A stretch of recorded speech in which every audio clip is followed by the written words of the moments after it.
bannange tuvuddeyo tuli wano ku poliisi y'e Katwe bwe bakwatira muganda waffe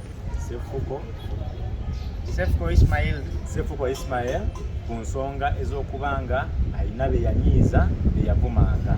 Naye ffe wano nga batikitooka abavuddeyo kubamu kuba tetugenda beerawo wano ffenna abantu bangi era waliwo n'abataliiwo naye nga basobola okutuukiriza obuvunaanyizibwa bwabwe. Nze nga Muhammad kimanyi cephco yakoze nsobi ennene nnyo okuvuma abantu.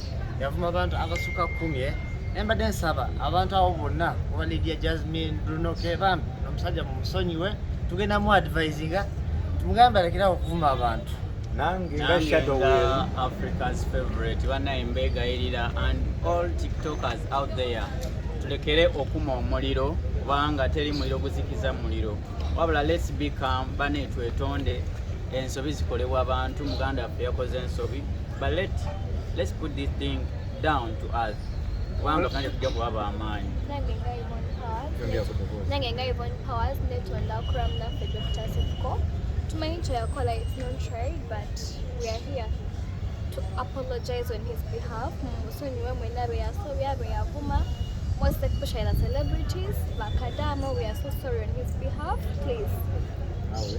But nange saba tusonyiwa kuba nange kintwalira musaidi emubendala ze mukazi wa Cephco saba musonyiwe Cephco manager Roger baspeaster na bonna saba kusonyiwa full figures akunsonyiwa emba nina kye nafulumya.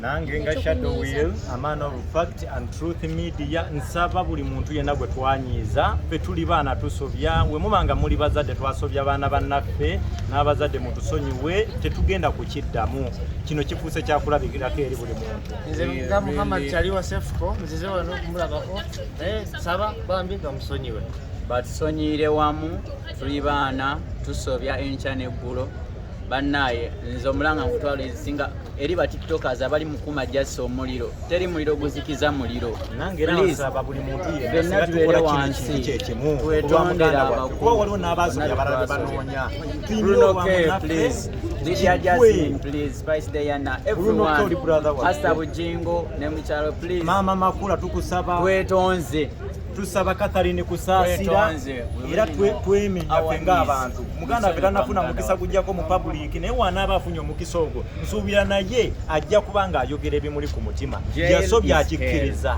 naye tasobola kubeera ng'ali mabega wa mitayimbwa ng'aboneredde akkiriza ensobi